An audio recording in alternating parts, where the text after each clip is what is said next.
Hi hello అందరికీ నమస్తే అండి. మేమైతే ఒక 4-5 డేస్ బ్యాక్ బొల్లారం శ్రీ పూరి జగన్నాథ స్వామి వారి టెంపుల్కి అయితే వెళ్ళాము. నేనైతే ఈ టెంపుల్కి వెళ్ళడం ఇదే ఫస్ట్ టైం, ఎప్పుడూ వెళ్ళలేదన్నమాట. కానీ టెంపుల్ అయితే నాకు చాలా బాగా నచ్చింది. ఇదిగోండి ఇక్కడ ఉండే ఫినిషింగ్ కానీ, ఇక్కడ వాల్స్ మీద ఉండే విగ్రహాలు కానీ అన్నీ కూడాను చాలా బాగున్నాయి, చాలా నీట్గా ఉన్నాయి. ఇదిగోండి ఇక్కడ నుంచి స్టెప్స్కి అటువైపు అమ్మవారి టెంపుల్, ఇంకా ఆంజనేయ స్వామి వారి టెంపుల్ ఉంది. నెక్స్ట్ ఇటువైపు వచ్చేసి శివాలయము, ఇంకా వినాయకుల వారి టెంపుల్ ఉంది. ఇదిగోండి ఇటు సైడ్కి వచ్చేసి ఇక్కడ శివాలయం అన్నమాట, చూసారు కదా. ఇక్కడ శివాలయము. మేము వెళ్ళేసరికి అయితే ఈవినింగ్ అయిపోయింది, ఎందుకంటే ఫ్రెండ్స్ ఇంట్లోన ఆల్రెడీ సత్యనారాయణ వ్రతం చూసుకొని అలాగా అటు నుంచి మేము ఈవినింగ్ టైంలో వెళ్ళాము. మేబీ మార్నింగ్ వెళ్తే అంత లైటింగ్ తోటి అంత అట్రాక్టివ్గా ఉండేది కాదేమో. నాకైతే ఈవినింగ్ టైంలో వెళ్ళడం బాగా నచ్చింది. ఇంకా మేము వెళ్ళింది కూడా హారతి టైంకి వెళ్ళాము. నేను ఒక 5 minutes to 10 minutes ఉంటుంది అనుకున్నాను, కానీ హారతి టైం అయితే చాలా టైం పట్టింది. ఇక్కడ నుంచి ఇలాగా స్ట్రైట్గా పైకి వెళ్తే పైన పూరి జగన్నాథ స్వామి వారి విగ్రహాలు అన్నమాట. ఇదిగోండి ఇక్కడ వచ్చేసి చిన్న చిన్న టెంపుల్స్ ఇవి. అదిగోండి చూసారు కదా లైటింగ్స్తో. నాకైతే మాత్రం ఈ ఈవినింగ్ టైంలోనే బాగా నచ్చింది టెంపుల్. ఇదిగోండి ఇక్కడ పైన ఇది లోపల అన్నమాట. ఇది వచ్చేసి ఎంట్రన్స్లోన.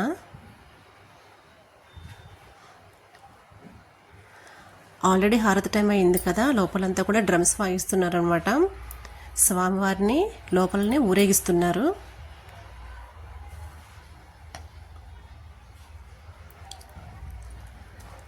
ఇదిగోండి మా వాళ్ళైతే ఇక్కడ నుంచొని వెయిట్ చేస్తున్నారనమాట.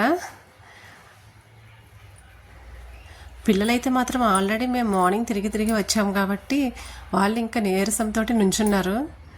ఇంకా ఎగ్జిబిషన్కి ఎక్కడికైనా షాపింగ్కి అయితే మాత్రం బాగా యాక్టివ్గా ఉంటారు. టెంపుల్కి కదా ముందే వాళ్ళకి నీరసం వచ్చేసింది ఫస్ట్. ఇదిగోండి నేను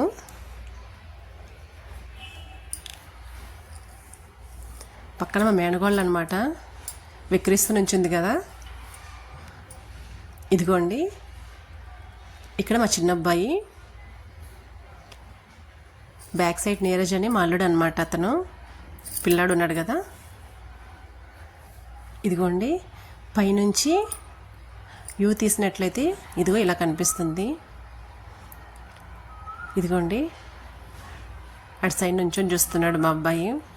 హారతి టైం ఇంతసేపా, ఇంత టైమా అని అలానే నీరసం ఫేస్లు వేసుకొని చూస్తున్నారు వాళ్ళు. ఇంకా ఇక్కడ టెంపుల్ మీద వచ్చేసి ఇక్కడ విగ్రహాలు ఉన్నాయి కదా, అవి కూడాను చాలా అట్రాక్టివ్గా ఉన్నాయండి. నాకు మొత్తం మీద ఈ టెంపుల్ ఫినిషింగ్ అయితే మాత్రం నాకు చాలా బాగా నచ్చింది. ఇదిగోండి ఆల్మోస్ట్ చీకటి పడిపోతుంది. మేము ఇంకైతే లైన్లో వెయిట్ చేసి హారతి టైం అయిపోయిన తర్వాత లోపలికి వెళ్ళి స్వామివారిని దర్శనం చేసుకొని వచ్చాము. ఇదిగోండి కొంచెం చీకటి పడింది. మొత్తం కూడాను అక్కడ స్టెప్స్ ఉన్నాయి కదండి, పైన స్టెప్స్ మీద నుంచి చూస్తే కనుక ఈ వ్యూ అంతా కూడాను మొత్తం లైటింగ్స్ తోటి చాలా కలర్ఫుల్గా కనిపిస్తుంది. ఇదిగోండి సీతారామ లక్ష్మణ స్వామి, ఇక్కడ ఆంజనేయ స్వామి టెంపుల్ అనమాట. హారతి టైం అయిపోయేలోపు మేమైతే ఈ మిడిల్లోనే ఈ చిన్న చిన్న టెంపుల్స్ అన్నీ కూడాను దర్శనం చేసుకొని వచ్చేసాము. మీరైతే కూడా తప్పకుండా ఈ టెంపుల్ని విజిట్ చేయండి. ఒకవేళ విజిట్ చేసిన వాళ్ళు ఎవరైనా ఉంటే కామెంట్స్లో మీ ఫీలింగ్ ఏంటో చెప్పండి. Thank you friends. Please subscribe to my channel Surekha vlogs. Thank you so much.